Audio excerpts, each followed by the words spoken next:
Hi, you're welcome to Johnson Praise TV. This is your digital classroom. I'm so excited for having you here. Today we are going to delve more into UGRC 150 past questions review. Okay, but this video is strategic in such a way that it's going to help you understand everything from session 1 to session 6 to session 10. Okay, that is solely on your exam, so it captures everything in all the slides. So if you are finding it difficult to understand anything pertaining to UGR, that is session 6, 7, 9 and 10, then this is a video you should watch, and I will entreat you to watch this video to an end.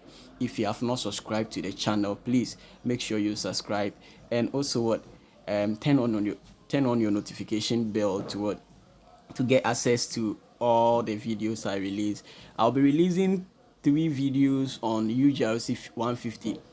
I've already released 5 videos, that is past questions, but I will entreat you to watch the part 3, part 4 and part 5. These ones are going to help you. Okay, some of these things are they are very, and I won't be surprised if maybe questions of that sort come. Okay, so make sure you watch the part 3, part 4 and part 5. But these videos that I'm bringing is what solely for your exams. These parts, the part 1 to part 5 that I have already released, it's what both for IA and exams, but this one is solely for your exams. But don't only watch these episodes I'm going to release. These ones, the exams ones, I won't title them part, but I'll title them as what episodes. So don't only focus on the episode, but also check the part 3, part 4, part 5, which is going to help you a lot. So that is it. I'm going to release, this is what episode 1. I'll bring you episode 2 and episode 3. Okay, this one are going to be going to be very strong videos, and I won't talk much about episode 2 and episode 3. So you make sure you watch everything. But this one is going to help you understand everything and also know how the exams questions are being set. So without really wasting much time, or without really wasting a lot of time, let us delve more into the intricate waters of UGRC 150, that is critical thinking. Okay, let's now get started. Before we start, let me just use 30 minutes, okay, of your time. Okay, if you have a business you want to promote, if you also you are interested in traveling, or probably anything business, you can get in touch with me. I will help you with consultation, anything. If you want to travel and you need assistance, if you also have a business you want to develop, anything that you want to do, okay, with the promotional aspect and everything, get in touch with me. You can contact me on 0545412017, and I'll help you with all your business needs, or probably help you with ideas and things. You want to sell product and it's not going, all these things, you need you need fresh marketing ideas, and I can tell you that I'm really specialized in that field. So let's get started. Number 1, which type of syllogism is this? And in exams they are going to give you things like this. I'm going to expose the exam tricks to you whilst we are solving the questions. So they will give you a statement, and they ask you to identify that kind of statement. So if you don't know the syllogisms, master the syllogisms very well. They can ask you to construct a syllogism, and they will give you only the conclusion. Construct a modus tollens that ends with Professor Amfo is the Vice Chancellor of University of Ghana. With the conclusion, Professor Amfo is the Vice Chancellor of University of Ghana. So you need to know the pattern on how you can construct these kind of statements. So that is it. So this one, I've given you a statement which is saying that which type of syllogism is this. All University of Ghana students read critical thinking, that's UGRC 150. Johnson Praise reads UGRC 150. Therefore, Johnson Praise is a University of Ghana. Therefore, Johnson Praise is a University of Ghana student. So A, modus ponens. B, modus tollens. C, fallacy of affirming the antecedent. And then D, fallacy of affirming the consequent. So which one is the answer? The answer is what? Fallacy of affirming the consequence. If you don't understand the fallacies, there's a video. I've released some videos on the fallacies, the syllogistic fallacies and all those ones. That is, check my channel, my first videos. Okay, so you will see it at the top. Okay, so go scroll down to my videos. You see some of these videos there which I've taken my time to explain them. So when you say fallacy of what? Affirming the antecedent. Now let me give you some small calculation. Let me do some small calculation here for you. University of Ghana is what? The antecedent. Okay, the antecedent is what? Let me read this statement. All University of Ghana students read UGRC150. So you have what? Two people here, or two entities, either a person or a place, and the place is University of Ghana, and then the critical thinking is what? Is the other one. So the first statement in syllogisms, the first what? The first how do you call it, either noun or pronoun, whatever, it becomes what? Your antecedent. And then the last one, or probably yes, the last one becomes what? Your consequent. So University of Ghana students, okay, University of Ghana students becomes what? Becomes my antecedent, and then the consequent becomes what? UGRC 150. So we say that fallacy of what? Affirming the consequent. So if you say, if you want to affirm the consequent, this is how you do it. Affirming the consequent means the consequent is what? The UGRS 150. Is that not it? That is the consequent. So affirming the consequent means that what? You need to use something to what? To represent the consequent, okay? Which is what? I use transitive praise here. So I can use your name as Kwame as AC to represent the consequent, which is what? Johnson Praise is what? Johnson Praise reads what? UGRC what? 150. Or Ama raise UGRC 150. Akosia raise UGRC 150. This is what? It's a way of affirming the consequent. Now let me show you how to affirm the antecedent. If we are affirming the antecedent, we know that the antecedent is what? University of Ghana, University of Ghana student, right? That is what our antecedent. So how do we affirm the antecedent? So by affirming the antecedent, I'd rather say that Johnson Praise is a University of Ghana student. That is what a way of affirming the antecedent. But if I say that Johnson Praise reads UGRC 150, which is the consequent, do you get it? The consequence is at the end, and the antecedent begins with a statement. So you need to revise more about the law-like generalization. The universal affirmation and universal negation. It will help you to understand these things.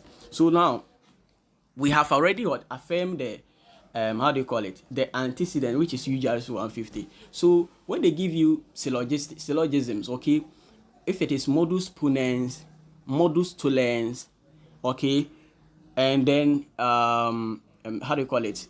The next one is also which is the hypothetical syllogisms. The sentence that you use to identify is the second sentence. It's not the first one. No. Me, when I'm identifying, I use the second sentence to identify it. So I'll look at the second sentence, which was Johnson Praise with UGRC 150. The UGRC 150, is it antecedent or consequent? It is what? The consequent. So I know that it has affirmed. But if you say Johnson Praise do not read UGRC 150, means it has denied the consequent. Okay, so denying that consequence. So if you understand this, it's very easy for you to solve the syllogism. Me, that is the strategy I use. I don't know about you, but this is the strategy I use. So now the conclusion is what? Certain. In syllogisms, the conclusions are certain. So you don't use conclusion to what? Identify the type of syllogism, but we use what? The premises. Okay, the second premise. That's the second statement. In most cases, we use the second statement. That will help you to identify whether it is denying it or it is what? Affirming it. But if there's another way that you can solve the syllogism without the problem. That is where you write all the formulas down. Okay, so you know that then you can write that one as Apple. I don't know how you write it, but you can put all the formulas down, or probably as you are reading, then you know them down. So the answer is what? A fallacy, because there's nothing like what? Affirming the consequent. It is what? If it is affirming the antecedent, then it is what? It is a syllogistic. How do you call it? It's a syllogism. So affirming the antecedent becomes what? Is it modus ponens or modus tollens? Okay, affirming the antecedent. So affirming the antecedent is what? Modus ponens. Okay, but if you go ahead to what? to affirm the consequent, it become what? A fallacy of what? Affirming the consequent. So do you get it? Now let's move on to number 2. Modus ponens is also known as what? A, affirming the consequent. B, negating the consequent. C, affirming the consequent. Sorry, the A is what? Affirming the antecedent. B, negating the consequent. C, affirming the consequent. And D, denying the antecedent. So the answer is what? Negating the consequent. Negating is the same as what? Denying. So if you hear something like negating, negate means what? Denying. So denying the consequent is the answer. Let's move on. If you don't understand these things, please check the video on the syllogisms. Okay, they are my videos on critical thinking. The explanatory videos are the lecture videos are only 4. Okay, I did it last year, so they are all about syllogisms. They are about causal reasoning. They are about what? The inductive and deductive reasonings, and then the informal fallacies. These are the videos I've released, so you can check them. It will help you understand them better. Let's move on to number 3. In a valid deductive argument, if the premises are assumed to be true, then the conclusion is also necessarily true already. True or false? Yes, the answer is so true. So in a valid what? In a valid deductive argument, when you say deductive argument, it is what? It is an argument where if the premise is true, you can't deny what? The conclusion. If you say all men are beautiful, Akwesi is a man, you can't go and say that Akwesi is not a man. If you say Akwesi is not a man, there will be contradiction. So in a valid deductive argument, if the premises, okay, are assumed or believed to be true, then the conclusion must be true. Okay, assuming you say that all animals, there could be instances like this. You can say all bears that live on the tree, also all animals that live on the tree can fly. Monkey is an animal, monkey lives on the tree, therefore monkey cannot fly. You see, there's contradiction. So in a deductive argument, if you deny the conclusion, there will always be contradiction, because the premises affirm that. The premises have already stated that animals that live on the tree can fly. A monkey lives on the tree. So if you say monkey cannot fly, there will be contradiction, and that is what we call what? A deductive argument. So if you want to know whether it is a deductive argument or inductive argument, mostly deny the, you know how to deny a statement. Deny the conclusion. When you deny the conclusion and there's contradiction, it is a deductive. But when you deny and the premises can be true, then it is inductive. Do you get it? If I say some girls are beautiful, Amma is a girl, therefore Amma is not beautiful. I've denied the conclusion by saying Amma is not beautiful. But what? It could be true, because I said some girls, so Amma could form part of what? The girls that are not beautiful. But if I say all girls are beautiful, Amma is beautiful, therefore so Amma is what? A girl, therefore Amma is not beautiful. That's what? A contradiction. Let's move on. So I don't just take delight in solving past questions, but I take that opportunity to explain certain things to you to understand them better. Okay, that's why I talk a lot. It's not because I just want to talk, but I want you to understand it. Well, I know most of you don't even get time to study. So that's why I take my time in doing all these things by explaining the concept one after the other whilst we solve the questions together. So you add that one to the one that you know already. When you get to the examination, it will help you, but it will help you. So that is it. So if you don't know anything about even inductive and deductive, I've given you a clue. If you deny the premises and there's what? There's contradiction, it is what? A deductive argument. But if you deny and the premises, the whole thing could be true, okay? The statement could still be true, then there's what? It is inductive argument. Let me give you an example. Two independent witnesses claim that they saw John commit the murder.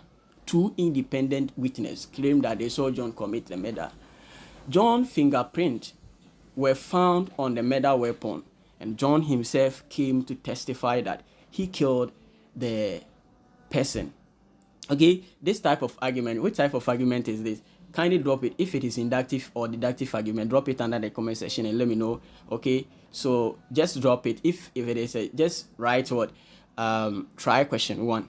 So if it is what? If it is inductive, right, and if it is deductive, what? Right.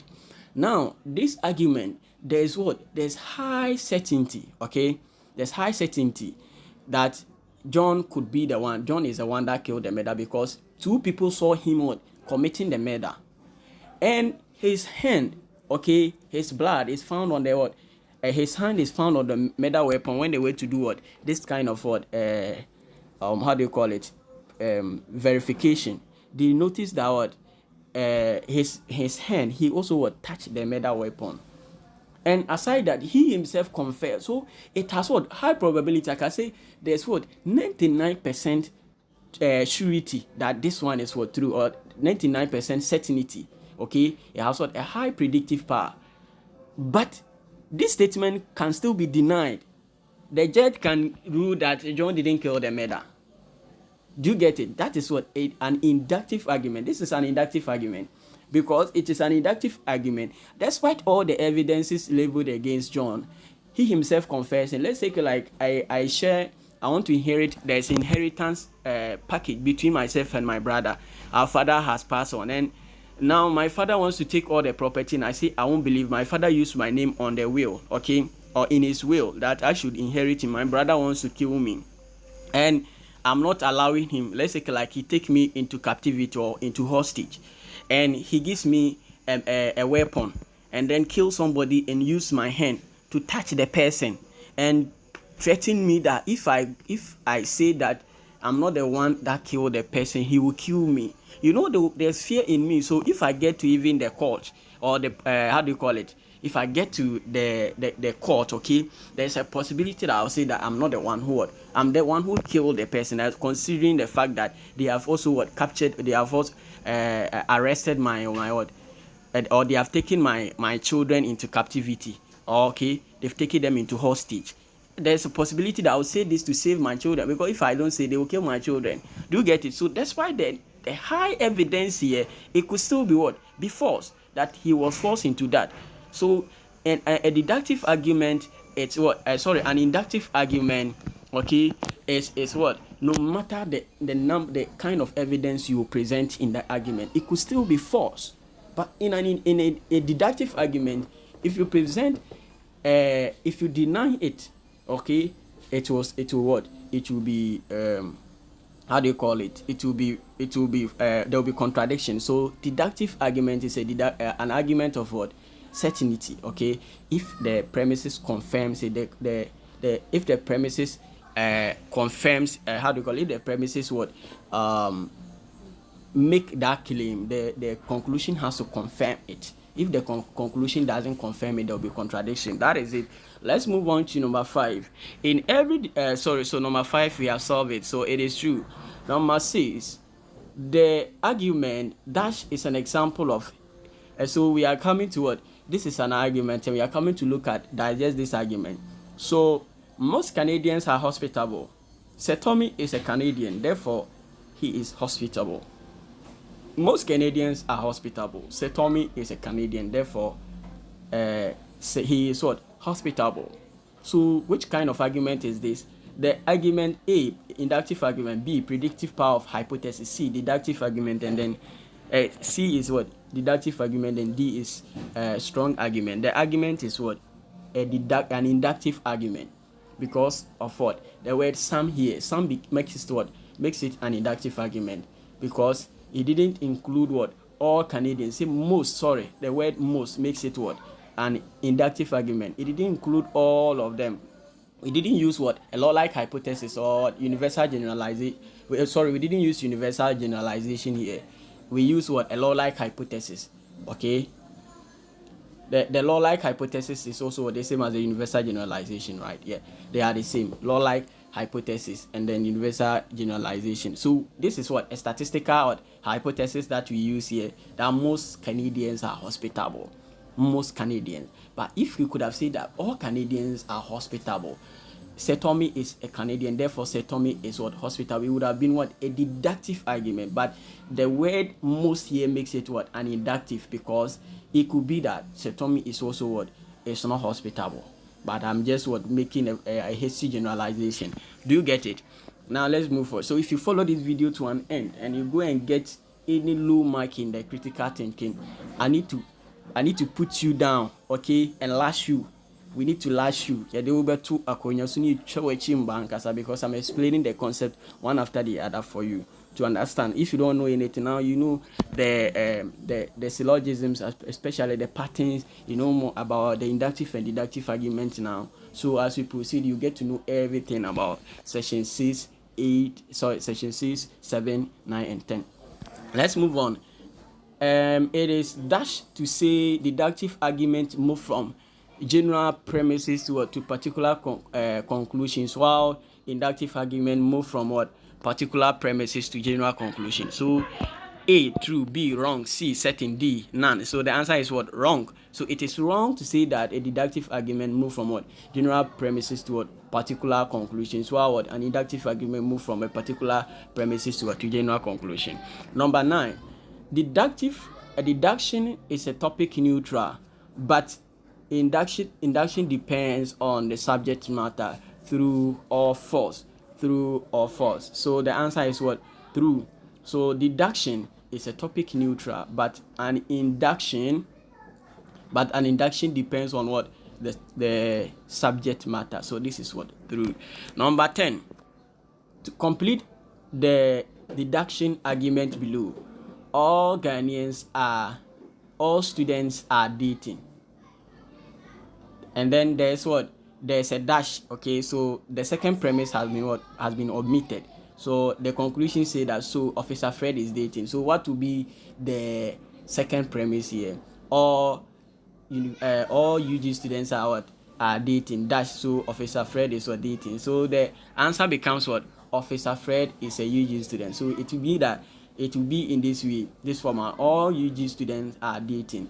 Officer Fred is a UG student, therefore Officer Fred is dating. So this is what a deductive argument.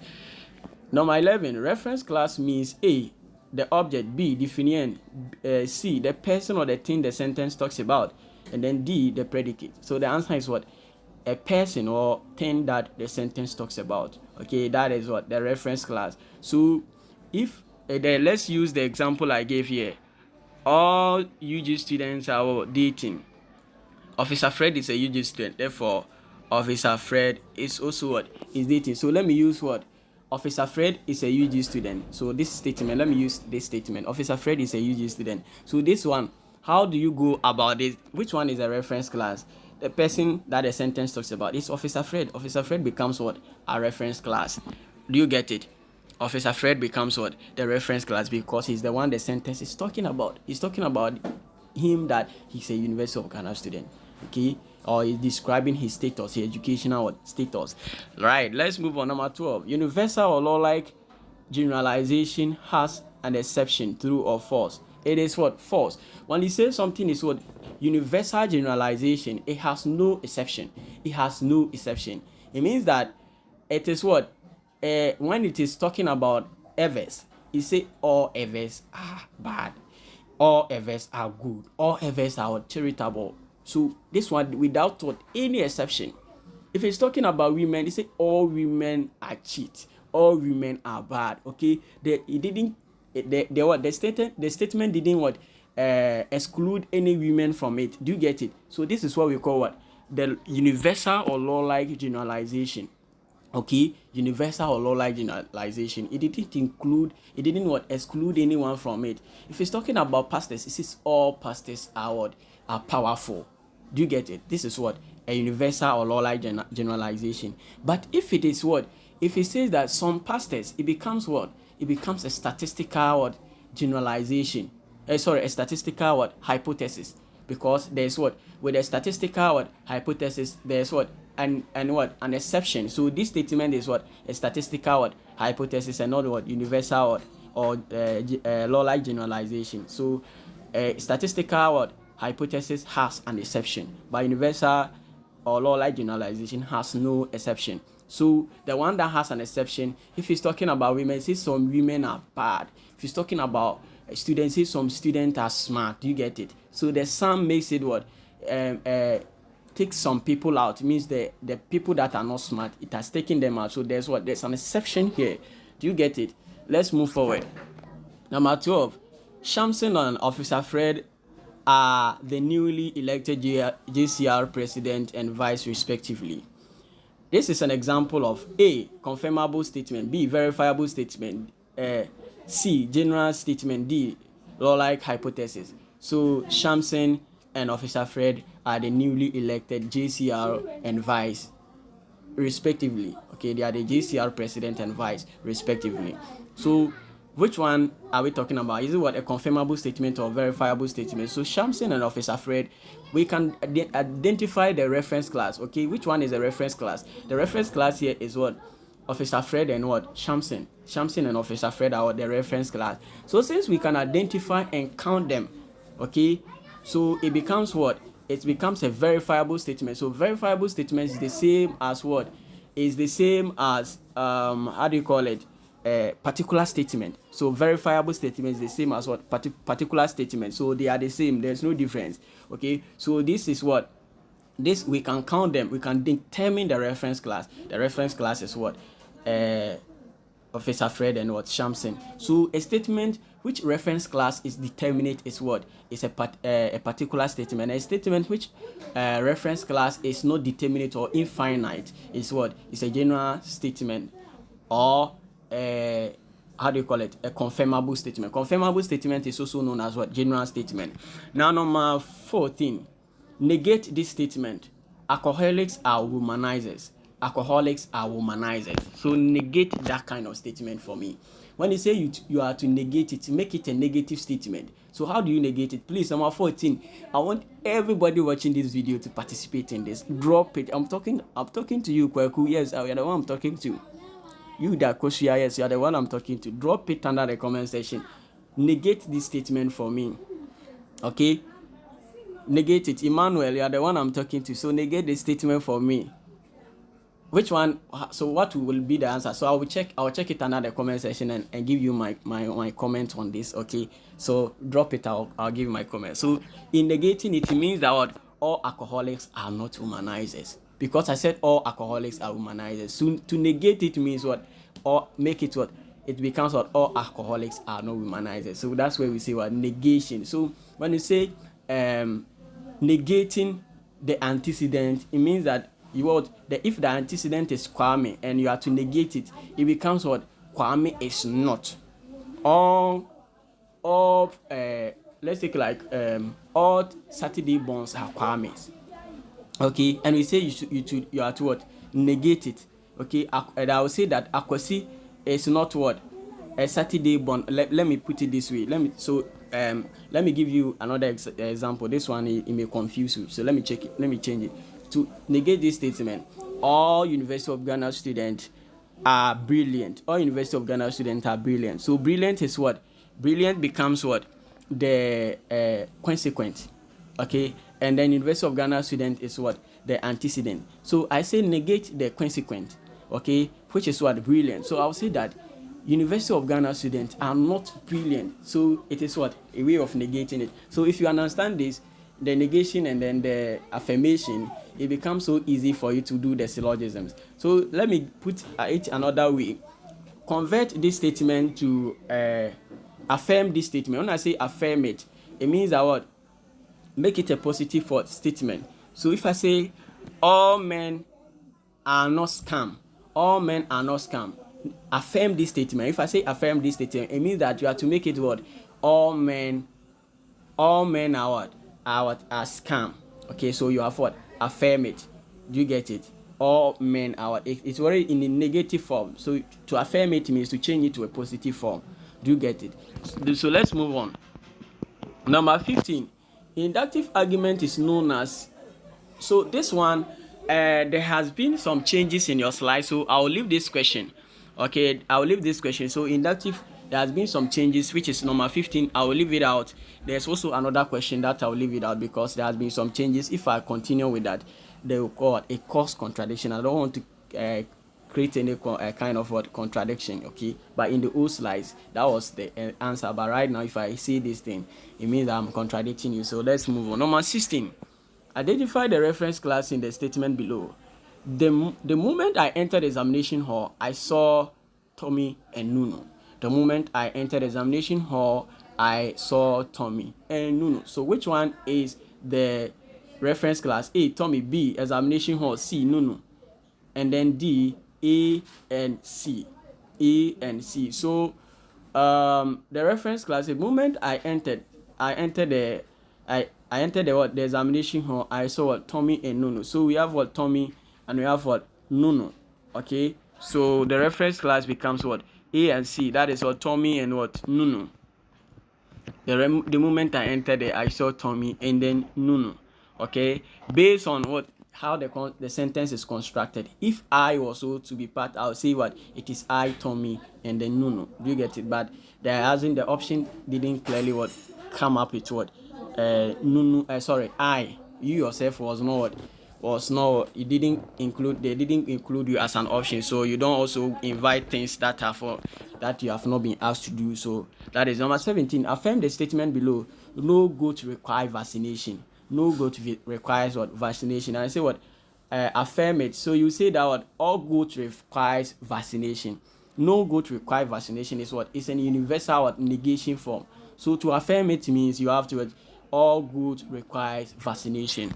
Simple as that. The exams is going to be things like this. Okay, they will test you. So critical thinking, you don't expect everything that I tell you here to come just like that. If you are fortunate, some of them will come, but it, all that you are doing, it will be something similar. So even if they trick it up, they don't bring goat and they bring cow, you know that it is the same thing we are teaching you. Do you get it? The same thing that I taught you. So you don't struggle in choosing your answer. Do you understand it? Number 18, identify the consequence in the statement below. If you love me, then this is the right time to prove it. If you love me, then this is the right time to prove it. Which one is the consequence? And I've already told you that the consequence is the statement that comes a moment afterward, after then, immediately after then. The statement that comes immediately after then becomes what? Your consequence. And the statement that comes before if is what? The antecedent. The statement that comes, so if you love me, so which one is the antecedent? Do this one. Antecedent becomes what? Antecedent becomes what? You love me is the antecedent because it comes after the if, and the statement that comes after then becomes what? The consequence. So which statement comes after the consequence? That is what? This is the time to prove it. This is the time. So if you love me, then this is the time to prove it. So this is the time to prove it is what? Is the consequence. Do you get it? And they may not bring the if and then. Okay, sometimes they can give you a statement that says that when Kwame gets to Takoradi, he will buy food. When Kwame gets to Takoradi, he will what? He will buy food. So Kwame gets to Takoradi. When Kwame gets to Takoradi is the antecedent, and then he will buy food becomes the consequent. Do you get it? So they may not give you if and then for you to identify, but already you know that the one that ends, the last one is what? The consequent, and then the beginning is what? The antecedent. Do you get it? Number 19. Which type of fallacy is being committed in the following statement? All mangoes are fruit. All bananas are fruit. So all mangoes are banana. A. False hypothetical syllogism. B. Fallacy of denying the antecedent. C. Fallacy of confirming the consequent. And D. Post hoc ego propter hoc. Okay, we are doing so the answer is what? A false hypothetical syllogism. A false hypothetical syllogism. So it is what? It is false hypothetical syllogism because it doesn't what? Follow the exact word, exact pattern. Okay, for syllogism, it doesn't follow the exact pattern for what? For syllogism. Let me see if I can get you the exact formula for hypothetical syllogism. So you also go with what? Go with it. Okay, so a hypothetical syllogism says that what? All A's are B's. Okay, all B's are what? Are C's. Therefore, all A's are C's. This is what a hypothetical syllogism. So let me give you an example. All politicians are corrupt. All corrupt politicians will go to hell. Okay, so all A's are B. So the politicians is the A and corrupt is what? The B. And the second what? Formula that I introduced is that B is equal to C. So B, which one is the B? The B is the corrupt. Do you get it? The B becomes what? The corrupt. So I'd rather say that's what. So I'll introduce new thing to represent the B by what? Introducing hell. Okay, so I say that what? All corrupt politicians will go to hell because hell wasn't part of the first statement, initial statement. So that becomes what? The C. And therefore I have to confirm what? The B is equal to C. So I have to confirm, I have to go and say that all politicians will go to hell. So the B is what? Politician, and then C is hell. So that is what? A hypothetical syllogism. But you look at this one, it is what? It is the other way around. it is what? The other way around. Okay, so this makes it what? A false hypothetical syllogism. So let me give you the formula for false hypothetical syllogism. So false hypothetical syllogism goes this way: all A's are B's, all C's are B's, therefore all A's are what? Are C's. It is what? It is wrong. Okay, if you say that what? All millets are carbohydrate, all millets are carbohydrate, and all maize are carbohydrate. Okay, and therefore all millets are what? All millets are how do you call it? Let me put it in a wrong way, that sorry, in a right way. Like this one also, all mangoes are fruit. Okay, this is the right way of false hypothetical syllogism. All mangoes are fruit. So this is what? Mango is A and fruit is B. So all A's are what? B's. And then the second formula is that what? C is equal to B. So which is C? So C is in the statement already, which is what? The banana. So we have introduced a C in the statement, which is what? Banana. So all bananas are what? Fruit. And therefore all mangoes are fruit. So the false hypothetical syllogism, you use what? The conclusion to determine it. Like I told you that the rest of the syllogisms, you mostly what? The modus ponens and modus tollens, and then the disjunctive syllogism, you use what? The disjunctive syllogism, the formula is that the tip is that you use the first statement to identify. It comes in this format: either you go to school or you did not go to school. This is how disjunctive, how do you call it? Disjunctive syllogism starts. So in every disjunctive syllogism, to identify it, you use the first statement, but the modus ponens and modus tollens, you use the second statement, and then the false hypothetical syllogisms, you use the last statement. You say that what? It says all what? All mangoes are bananas, which we know that mango is not banana. Do you get it? Mango can never be banana. The fact that what? They are all fruit doesn't mean they are what? They are the same. The fact that mango is what? A fruit and banana is a fruit doesn't mean they are the same. So the conclusion that you use to identify whether it is what? A false hypothetical syllogism. Do you get it? They follow the same pattern of hypothetical syllogism. It introduces C. So when you see a statement, banana wasn't part of the first statement. So when you see the C, that becomes what they see. And then the conclusion is in this format. Then you know that it is false hypothetical syllogism. Right? Let's move on. Number 20. The argument below is, so A, all human beings have feathers. This is a human being. So this table is a human being. So this table has feathers. So A, it is what? Valid but uncogent. C, invalid and sound but sound. So B is what? Invalid but sound. C, valid but unsound. And then D, valid and weak. The answer is what? Valid but unsound. Why is it valid? It is valid because the premises and the conclusion, the conclusion has confirmed what? The premises. Do you get it? So it is valid. The premises have confirmed what? The conclusion. When you talk of what? The premises, they are the justification and the what? Premises simply means that the justification or the reasons you give in the example. And here the premise is that one of the premises is that all human beings have feathers. It's a premise. And then this table is a human being. It is also a premise. Now let's look at the conclusion. The conclusion has what? Confirm the premise. There becomes what? A deductive argument. So any argument that follows the deductive pattern is what? It's a valid word argument. But it is not sound. When you say an argument, for argument to be sound, it means that it has to be true in reality. Okay? Which you know that what? Table has no feathers. In reality, table has no feathers. So this argument here is what? Is valid, but it is not sound. It is valid but not sound because it follows the normal pattern of what? Argument. Like I said, all animals what? Who live on the tree can fly. Monkey live on the tree, therefore monkey can fly. This statement is what? It's a valid argument because it what? There is no contradiction because the premises and the conclusion, they follow the same pattern. The premise, the conclusion has confirmed the premise. But it is what? It is not true in reality. So we say that it is what? It is unsound argument. But if we say an argument is unsound, if I say that all animals who live on the tree can fly, monkey live on the tree, therefore monkey cannot fly, it becomes an invalid argument because there is contradiction. It doesn't follow the normal pattern for what? A deductive argument. So it is what? It is not sound.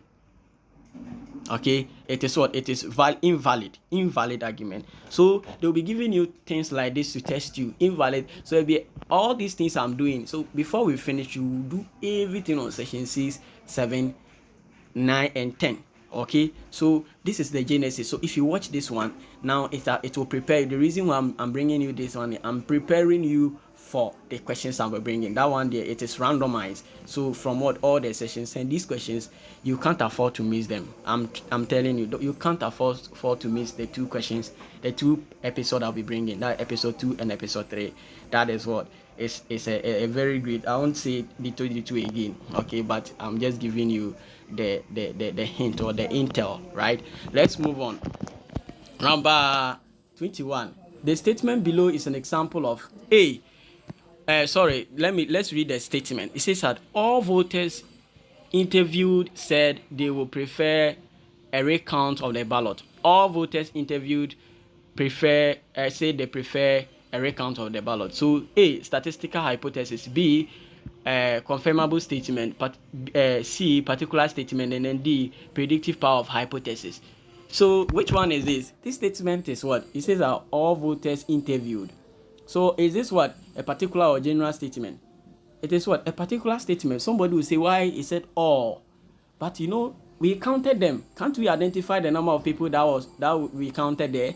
Yes, we can identify the number of people that was being counted. Okay, they were what? Group of people within a specific place that were what? Counted. So the moment that they were able to interview them means they can count them. So it becomes what? It becomes a particular statement or a verifiable statement. In as much as what?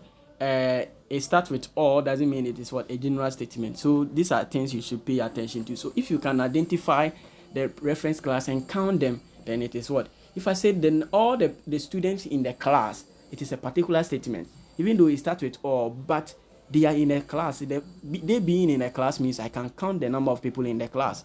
So we can identify the number of people in the class. Do you get it? Number 22, all Americans speak English. Donald Trump is an American, hence he speaks English. This statement is A, valid and sound and unsound. B, valid and sound. C, valid, D, sound. So the statement is what? A valid argument. It says that it is a valid argument because it follows what? The syllogistic, a valid what? Deductive what? Argument, all right? It is what? A valid deductive, it is what? It is a deductive argument.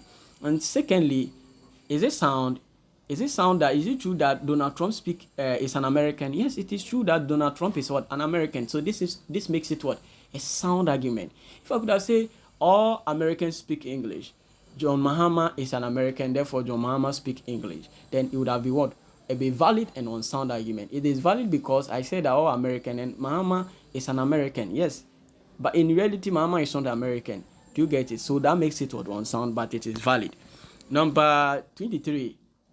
Any good inductive argument must satisfy two criteria. Firstly, the argument must have true premises. Secondly, it must what? The first, it must have what? A true premises. And the secondly, it must what? A, the argument must be deductive.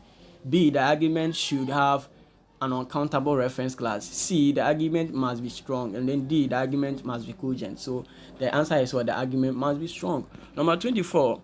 In Dutch argument, the premises provides reasons or evidence to believe that the conclusion will probably be true. This is what we call an inductive argument. Example I gave about John committing a murder. He gave you so many reasons. He was confessing that he killed a person. Two independent witnesses coming to testify against him, and even his hand was being what?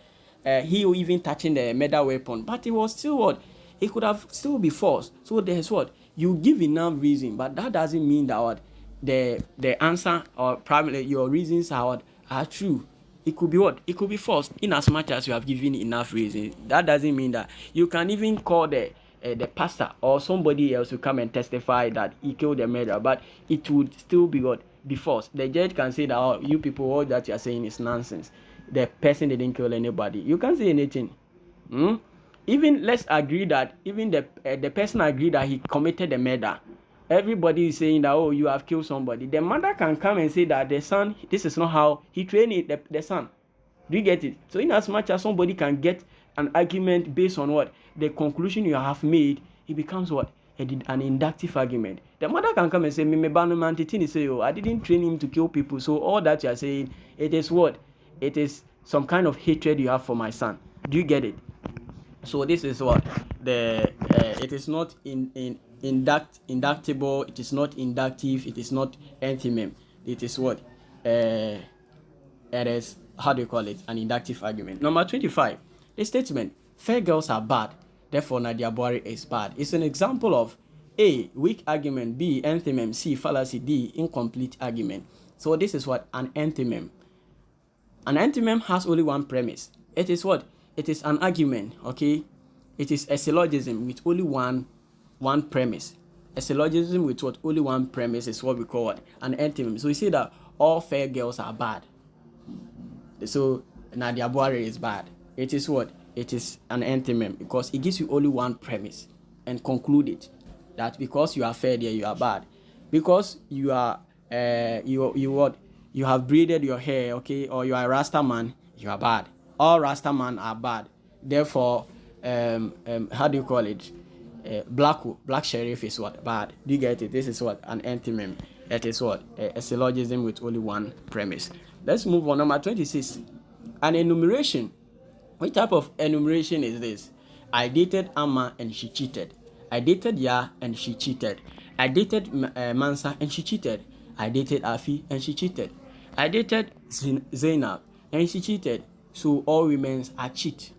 All women are cheat. This is what we call a we have for enumeration with statistical hypothesis as conclusion. B, enumeration with law-like hypothesis as conclusion. C, enumeration with what? Statistical hypothesis as conclusion. And D, enumeration with fact as premise. This is what? Enumeration with what? Law-like hypothesis as conclusion. When you say enumeration, it's what? An argument with what? More than two premises, okay? So this one, the premises are what? We have what? 1, 2, 3, 4, 5. It has 5 premises. It is enumeration because it gives you countless reasons to believe that women are cheat.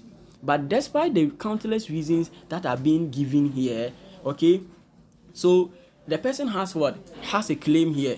And the claim that the person has, and now let's look at the conclusion that he made. Is the conclusion a law-like hypothesis or a, how do you call it?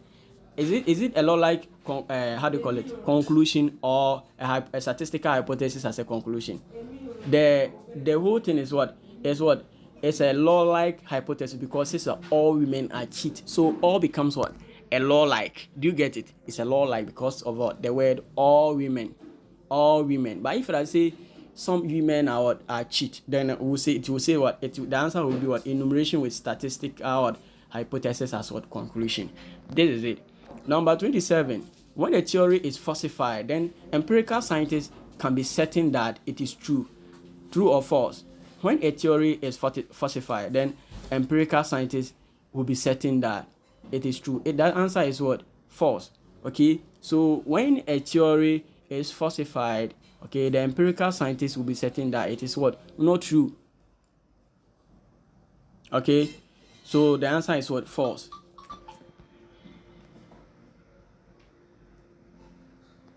So let's look at number 28. The more general a statement is, the more empirical content it has, true or false. The more general a statement is, the more empirical content it has. The answer is what? It's true. Yes, it's true. 29. Law-like generalization are more valuable next to the statistical generalization than verifiable statement. True or false? The answer is true. So law-like generalization are more valuable next to what? Statistical generalization than verifiable statement. Number 30. Law-like hypotheses are easier to falsify, therefore they are less valuable to the empirical scientists. It is false. They are more valuable because the law-like hypotheses are what? Are easier to falsify. It is more valuable to the empirical scientists. Do you get it? They are what? They are easier to what? To falsify. Therefore, they are more valuable to the empirical scientists. The answer is what? Is false. It's not because they are what? They are less what? Valuable. They are more valuable to the empirical scientists. Number 31. A sound argument must first be valid, then all its premise must be true. True or false? Yes, it's true. A sound argument, it must be valid, and then all the premise must be true. When you say the premise must be true, it means that it must be true in reality. If you say that all people call Kofi are men, the boy here is what? Is called Kofi, therefore the boy is what? A man. It is what? It's true, because it's a boy, then it means that the name Kofi is what? A name that we give to men. Is that not it? So it is what? It is valid and sound argument. It is valid and not. All women are let's say like all women have what? All women let me say like this one is not coming. The example I want to give, let me give this example for you to understand it better. Let me give you if I say that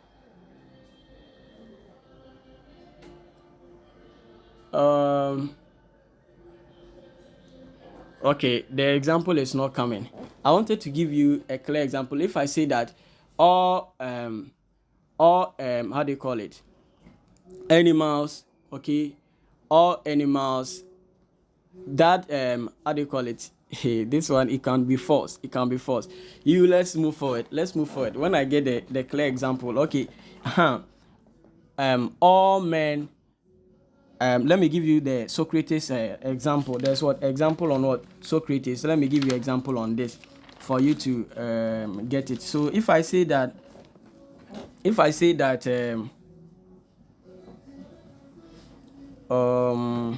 okay, there's this I want to give. There's this example I want to give.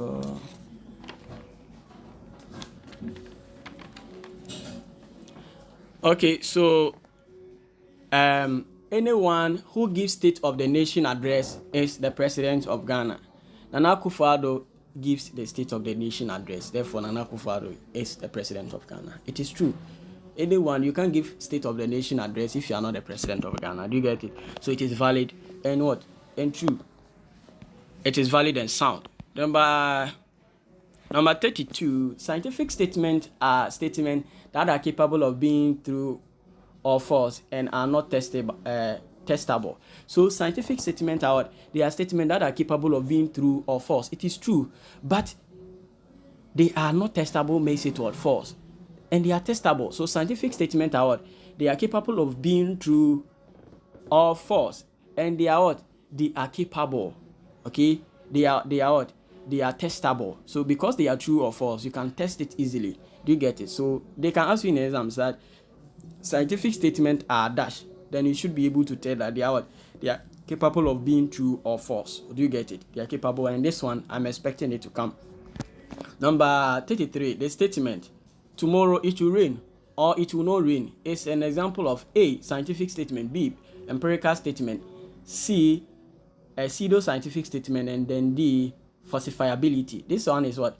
Is a pseudo-scientific statement. For that one, pseudo-scientific statement are statements that are what? That are either what? True or it is what? True. For them, there's what? It can never be false. Pseudo-scientific statements are statements that are not, can never be false. They have tautologies. Okay.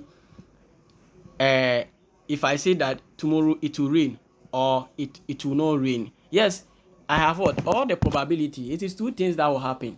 It either it rains or it doesn't rain tomorrow. So if you say it will rain tomorrow, it will not rain, it is what? It can never be false. This statement, they are statements that are what? That can never be what? Be false. So that is what? A pseudo-scientific statement. If I say the woman is either she's pregnant or she's not pregnant, it is a pseudo-scientific statement. It's either Eunice is dating or she's not dating. It's a pseudo-scientific statement because it is what? There's a possibility that she's dating or she's not dating. It makes it what? A pseudo-scientific statement. Do you get it?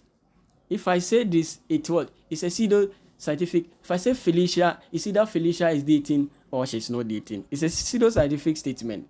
Do you get it? So that is it. Let's move on. Number 34.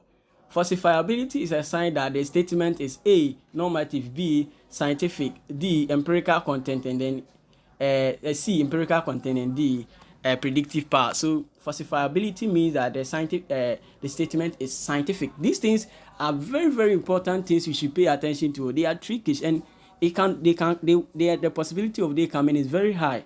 Okay, so when you talk about falsifiabilities, it means that the statement is what? It's scientific. Falsifiability is a sign that the statement is what? Scientific. I won't talk about this again. Number 35. Identify the proximate cause in the statement below. The gunshot victim died because his lungs filled with fluid to an allergic reaction to the anesthetic, and so he stopped breathing. The gunshot victim died because his lungs filled with fluid to an allergic reaction to the anesthetic, and he stopped breathing. So which one is what? Which one is the proximate cause? Which one really caused the person's death? The closest one that caused the person's death. So I'll say that he stopped breathing. He stopped breathing is what? Is the proximate what? Cause, or the proximity cause, because it is what? The one that is nearest to what? The person's death. What? Because the person stopped breathing, he died. If the person could have continued to breathe, he wouldn't have died. So proximity cause or proximate cause is what? It's all about what? How do you call it? The closest what? Cause. If I say that this is it, okay, with that time, because there's no time on that side, so let's move on. This number 30 says, the easier it is to falsify a statement, the higher its predictive power. True or false? Yes, it is what? It is false. The easier it is to falsify a statement, what? The lower its what? Predictive power, or the less its predictive power. Oh, sorry. So the higher is it to what? To falsify a scientific statement, the higher its predictive power. So the statement is what? This one is what? A false. Number 37. Identify the causal agent in the statement below. The gunshot victim died because he was shot by a jealous husband. So which one is what? The causal agent. When we talk of the causal agent, it is the person or an institution with an intention to what? To bring about effect. So someone that really what? Cause the death, or the institution that caused the death is what? Is the jealous husband. He shot the victim died because what? Because he was shot by what? A jealous husband. Because she was shot by what? A jealous husband. So that is what? A jealous husband is what? Is a how do you call it? The agent, the causal agent. If your course rep asks you to come to class, and also on your way you get robbed by armed robbers, I'll say that what? The proximate cause is what? The course rep. Because if the course rep didn't invite you to come to class or come to what? The school, you wouldn't have been robbed. So the course rep is what? The agent here. Number 38. Identify the necessary condition in the statement below. The victim died because his heart stopped breathing. His heart stopped pumping blood for more than 10 minutes. So which one is what? Is the necessary condition? The victim died because his heart stopped pumping blood for more than 10 minutes. Because what? His heart stopped pumping blood for more than 10 minutes, and that is the main reason why what? That is why the person died. So this becomes what? The necessary condition. So identify the sufficient cause in the statement. Okay, the man died by a gunshot wound near his heart. The gun died by a gunshot wound near his heart. So the gunshot, okay, the person was shot, okay, the person was shot, and that is why what? He died. But the shot, okay, there was also what? It caused some wound. So the wound, okay, or you say a crow. So the wound alone is not enough to bring about effect. So sufficient cause must be present. You say when the when the condition is present, the effect is also what? Present. Do you get it? The condition is that he was shot. Okay, he was shot, and the effect is that the person died. Do you get it? So these two things are out there. But the wound could cause it because of the pain and other stuff, could cause the person's death. But that is what, not the main reason why the person died. It's because of what? The person was shot. So the shot that the person had, okay, is what? The necessary condition. And the wound becomes what? The wound near his heart becomes what? Becomes the sufficient condition. Read the following carefully and use it to answer number 39 and 40. 7 UG students, namely Pearl, Juliet, Nathan, Kamara, Daniel, Dorcas, and Gertrude, attended their friend's wedding party last week, Saturday. While the party was ongoing, they ordered the following food. Pearl ordered fufu and tilapia. Juliet ordered jollof and tilapia. Nathan ordered gobe and tilapia. Daniel ordered rice and tilapia. Kamara ordered ampisi and tilapia. Dorcas ordered banku and tilapia. And Gertrude ordered TZ and tilapia. Now, question 40 says that identify the method of agreement. So the method of agreement is the one that they did in common. So look at here, the food that they ordered. Which one did they order in common? The one they ordered in common is the tilapia. You see, so that is the common thread. The common thread is that it cut across everyone's food that they ordered. So the common thread here is what, or the method of agreement is what, the tilapia. Now let's look at number how do you call it? Number 41. Identify the method of difference. So what did they order differently? So Juliet ordered fufu, which the rest didn't order fufu. So there's fufu, Pearl ordered fufu that others didn't order. Juliet ordered fufu, jollof that the rest didn't order. Nathan ordered gobe that the others didn't order. Daniel ordered plantain that the others didn't order. Kamara ordered ampesi that the others didn't order. Dorcas ordered banku that the others didn't order. And then Gertrude ordered TZ, feed that the others didn't order. So that is what the method of different, okay? That is the things they did differently. So the method of difference is what? The things they did differently. The method of agreement is what they did. So if they go home and they all begin to run, what do you say it will be the cause? It is the tilapia. It's the tilapia day, because I ate tilapia, all of us ate tilapia, and that is why. So I will attribute it to what? To the tilapia. But if they go home and Juliet alone begin to run, what will you say? I said, no, you ate me. I also ate what?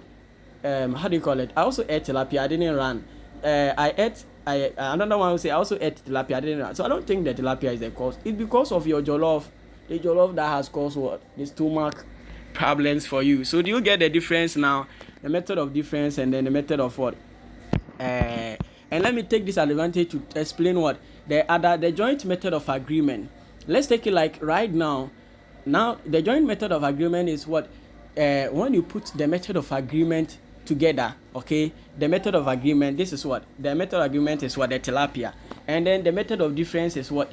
Is how do you call it? Fufu, jollof, gobe, plantain, rice, ampesi, banku, and TZ. This out. So when you begin to analyze the two together, it is what we call what? Joint method of what? Agreement. Okay, this is where you analyze the method of agreement, the method of difference, and find what? The right solution to the problem. That is what. And then the concomitant what? Variation. Let's take like now, right after eating all this food, okay, when they went home, Pearl realized that she has been suffering from this kind of what? Catarrh for so many years. And the catarrh stopped at that moment. But she doesn't know whether it is the fufu that she ate or the tilapia that she ate. So now Pearl decides to what? Pearl decides to now go and buy 2 tilapia. Or 2 tilapia and eat. Okay? So when this is what we call what? Concomitant variation. Or probably she doesn't know why the catarrh has what vanished all of a sudden. She doesn't know whether it is the fufu or it is what? The banku. So when she go and buy fufu, okay, double fufu and eat to see that it is the reason, then that is what concomitant variation. This is where what? You are not certain about the cause. So you decide to increase it. Let's say like you are what? You have prepared food and there is what? You put salt in it. And when you put the salt, there was what? There was running, you all ran. Okay, so you don't know whether the salt is the cause or the pepper, the enough pepper that cause it. So you cook another food and you decide to put enough salt in it to see if they will all run again to see it, so that you don't repeat that mistake again. So when you do that, this is what we call concomitant variation. Now you get it. Okay, let's move forward. If you don't understand it, check the previous videos I released there. I've taught you, at least I've taught you the method, the Mills method of what agreement. Okay, I've taught you these things. So this should be what I'm 43. Yesterday, when I greeted the old lady, Mame Praba, at the store, I had a stomach upset and I go home. Today too, I'm feeling uneasy in my stomach and I am unsure that this is because I greeted that old lady again. So which one is what? What is what? The causal fallacy here. A, post hoc ego propter hoc. B, confusing cause with effect. C, confusing correlation with causal connection. D, overlooking or underlining common cause. And then E, genetic fallacy. So this is what we call what? The post hoc ego propter hoc. Because of this, then this. Because you greeted the old woman, okay? He says that yesterday when I greeted the old lady Mame Praba at the store, I had a stomach upset.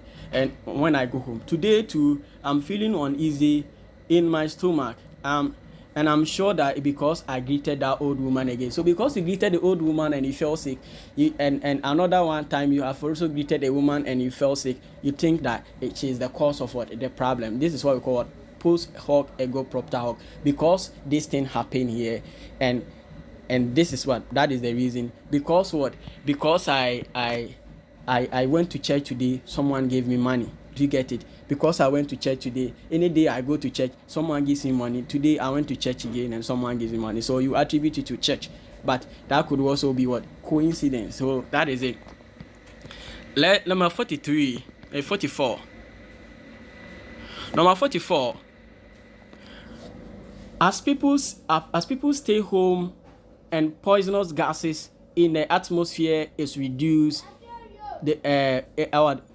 let me take it again. As people stay home and poisonous gases in the atmosphere is reduced, the rate of infection of the coronavirus keeps surging. Therefore, the reduction in the poisonous gases in the atmosphere is the causes of coronavirus infection. So, which type of fallacy is this? This is what we call confusing correlation with causal connection. So confusing correlation with what?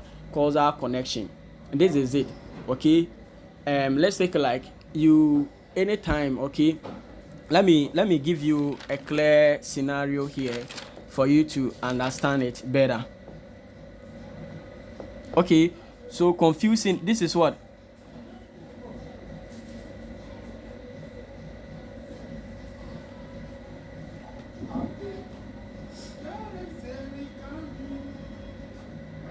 Okay, it's like what? You wake up, okay, and you see a certain what? Old woman, okay, and right now, if the person, okay, if someone dies right now, you are likely to say that what is the person that caused it. So this one is saying that what? That is how the whole thing is what? It's like, okay, so confusing correlation with causal connection. Let's look at it. Number 45. Which type of what fallacy is this? In my hometown, we were plagued by lice every year. But whenever I got sick, I never had a lice on my bed. And the same time with my friends. The only time they had no lice at night was what? When they were what? They were sick with fever. So to this day, to keep away lice, I always make sure I have lice on my head every night before I go to the bed. So this is what confusing cause with effect. So this is what confusing cause with effect. It's all about what there is what a cause, like a coronavirus. You saying that too. When you greeted, you don't want to greet somebody because you don't want to get coronavirus. Okay. I don't want to get coronavirus, so I won't greet anybody again. It's sort of confusing cause with effect, because the cause is what? The effect is what? Effect is the coronavirus, and the cause is what? You greeting somebody, okay? So when you confuse them, it becomes what? Confusing cause with what? With effect. Do you get it? Number 46, identify the type of what? Fallacy being committed in the statement below. The theory that, we are expected to memorize is the most recent received view, proposed by an American Nobel Prize physician who worked with the greatest nuclear physician at the best laboratories in the world using during the 1960s. This theory must be true. So this what? Which type of fallacy? How do you call it? Causal fallacy. This is what? Genetic what? Fallacy. Is where what? The genetic fallacy is all about what? When you talk of what? You accepting something because of where it's coming from. Oh, buy this phone because it's coming from what? USA. It could be that the phone is what? Fake. Because the thing is coming from China, we have this perception that anything from China is bad. It is what? Genetic fallacy, okay? It could be that you've not used it before, but you are confusing it because of where it's coming from. That's genetic fallacy. Number 47. Which type of fallacy is this? One day, Mamimura wakes up with a fever. A few hours later, she finds a red spot on her skin. She concludes that the fever must be the cause, must have what? Caused the red spot. Her fever, okay? Her friend Kevin insists that the spot and the fever are caused by some microbes. Mura laughs at this and insists that if she spends the day in a tube, okay, a tube of cold water, his spot will go away. A tube of what? Cold water, the spot will go away. So which type of fallacy? This is what? Overlooking or underlining a common cause. This is what? When you say that, let me give you a clear example to understand this.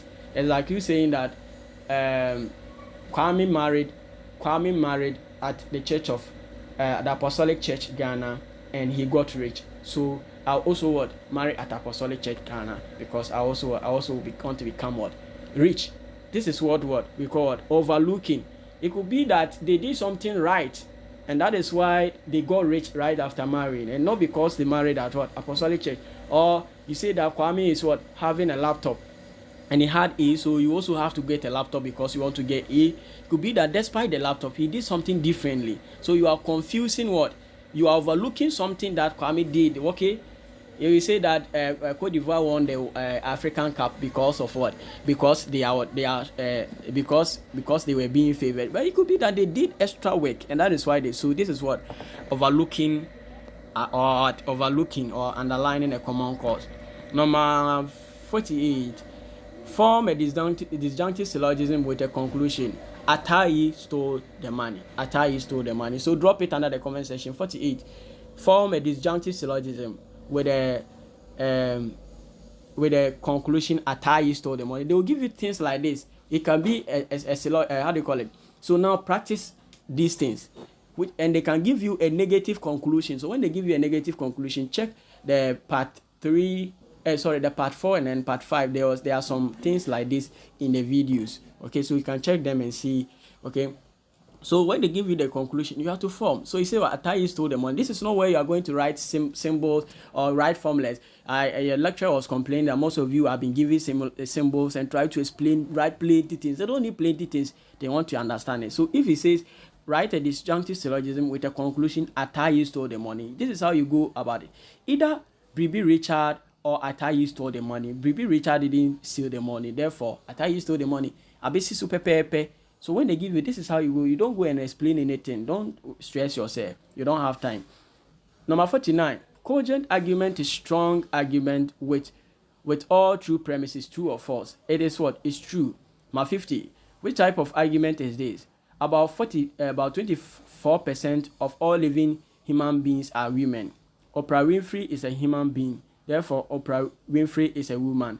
This is what we call what? It's called uncogent argument.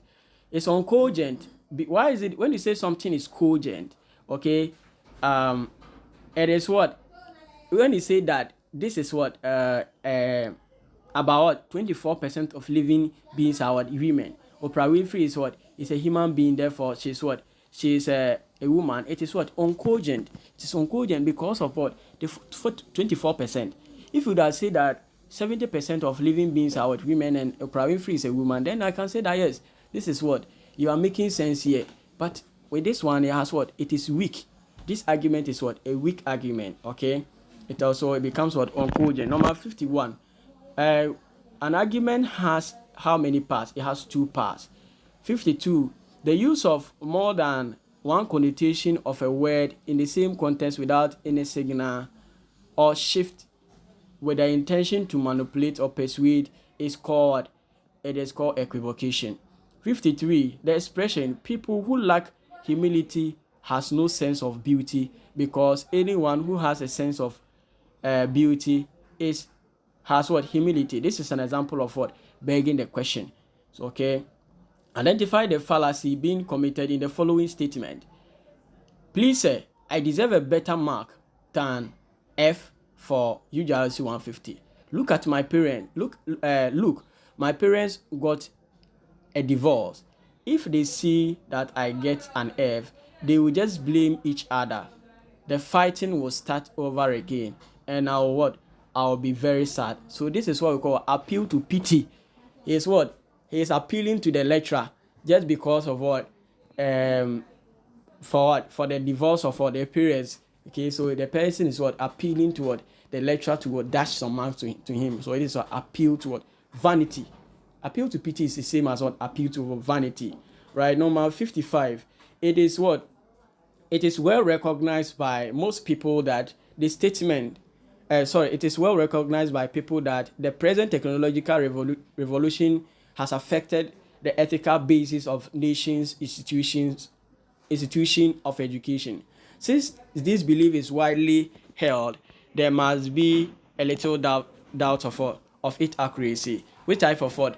Fallacy. This is what appeal to the masses. It is appeal to the masses. Look at it. He is saying that what? It is well recognized by most people. So the most people here is what? It's because everybody has believed it, then it is what? True. Because majority of Ghanaians are Christians, it means that whatever they say is true. It is what? Appeal to the masses. So this person is a Christian, so whatever he says, you should believe it. This appeal to the masses. Okay? Number 56. Christian has argued persuasively that Parliament should support stem cell research involving fatter tissue, but Christian has no moral values at all. She has sex with any man who walks through the door, okay, and she has had 3 abortions. No one with morals should listen to him. Okay, so it's talking about Christian. Okay, so with this one, it is what? This syllogistic what? Ad hominem. Ad hominem is what? About attacking the person's personality. Ad hominem. But with ad hominem we have what? Illogistic and dysyllogistic. So dysyllogistic is talking about is what? The negative. If the attack is what? Negative, it is what? Dysyllogistic. That's dysyllogistic. If it's an attack on the person, it's what? Negative. But if it is what? A positive, by saying that, oh, the finance minister, I'll give you something about the illogistic for you to understand. Do you get it? So this is what? Attack. It says what? Christian has what? Argued persuasively that the parliament should support stem cell what? Research involving what? Fatter tissue. But Christian has what? Has no moral values at all. She has what? She has sex with any man who walks through. Christian has what? Has sex with what? Any man who walks through the door, and has had 3 abortions. So no one should believe. So with the argument Christian is making, you are attacking the person's personality, and this is what we call ad hominem, without looking at the fact that is there. So no one should believe because she has committed abortion. So you get it. It is ad hominem. But if it is negative like this, it is what? Dysyllogistic. Number 57. Professor Ebenezer Odru, that is the former Vice Chancellor of the University of Ghana, has the highly respected Vice Chancellor of the University of Ghana and the professor of what? Entomology has recommended chloroquine as a treatment for coronavirus. And Professor Odro is also a learned scholar. Therefore, the chloroquine should be used to treat coronavirus. This is what we call appeal to illegitimate authority. Because a person is what? Is like this. Because this is what Kwame Eugene is saying, that we should all what? We should all marry when we are 13 years. We should listen to him because what? He's a musician. So appealing to someone, using someone's office to appeal to people is what we call appeal to illegitimate authority. Do you get it? Appeal to illegitimate authority. The actress Jackie Appiah and journalist Abeku Santana, okay, are the influential men of God. Okay, sorry. The actress Jackie Appiah and Abeku Santana and the influential man of God, Pastor Otabel, have endorsed Mahama for the 2024 elections. I think this settles it. Every famous person intends to vote for Mahama. This is hasty generalization because Jackie Appiah and then the rest, Otabel and the rest have endorsed Mahama. So it means Mahama, everybody has endorsed Mahama. It's not true. Okay, so it could even be that Chada is going to win. Okay, the Chadians are going to what? Win this election. With the Chadis, we are going to win the election. Mahama and Baumia, they all lose willfully. Trust me, they are going to lose. So the fact that they have Jackie Appiah and Mr. Otabel supporting them doesn't mean that they are going to win the election. Number 59. Yes, I read the side of the what of the cigarette pack about smoking being harmful to your head. That's the surgeon's general opinion, him and all his statistics. But let me tell you about my uncle. Uncle Sam has smoked cigarette for 40 years now and has never been sick for a day in his life. He has won a Milo marathon in his age group last year. You should have seen him running from Tema to Dansoman. He smoked a cigarette during the award ceremony and had a broad smile on his face. I was really proud, and I still remember cheering. Cigarette can't be harmful, as people say. So this is what we call what? Misplaced vividness. You do get it? When you come to attack a statistic, okay, using what? Your emotions, or probably using your personal experience to what? Attack. A surgeon general has come to say that what? Smoking is what? Harmful to people. And you are saying that, oh, your uncle has what? Has smoked and is still strong. So this is what we call what? Misplaced vividness. Do you get it? Misplaced vividness. Okay, there's no what? Clarity in what the person is saying. The report statistic is there, and you are using only your uncle to attack it. So it is called misplaced vividness. Number 60. Ghanaian university students are more intelligent than Nigerian students. A research team from Boston College discovered that Legon, over the past 3 years period, that's from 2001 to 2004, that's 2001 to 2004, 75% of students enrolled had A in English language. But in Ibadan, over the same period, 58% of students had A's in English language. So which type of what fallacy is this? This is what we call semi-attached figures. Semi-attached figures is what you try to what use figures to impress. Like this, he's saying that what from 2001 to 2004, University of Ghana, 75% of them had A. What about the other years that University of Ghana, other years? Do you have? Can you do the comparison between the other years? So the person is what? The person is what? Is what? A semi-attached figure. So he's just using only this figure to what? Justify a claim. And the person made only a claim on what? English language. What about other courses? When it comes to science, it could be that University of Ghana student perform poorly, but you didn't capture it, but you are only using what? Figures. And the year is only 2001 to 2004. It's not up to date. So this is what we call what? Semi-attached figure. Number 61. In a recent 2-year survey, 75.39% of students at the University of Ghana were discovered to be spiritually motivated. So we can confidently suppose that over 3/3 how do you call it? 3/4 of what the Legon students on campus today are spiritually motivated. This is what we call pseudo precision. Pseudo precision. Okay, it is pseudo precision because it's using what a mathematical mystification, using what 73% of what the University of Ghana students what being what spiritually what motivated. It is what pseudo precision, because what is even spiritually motivated? What is spiritually motivated?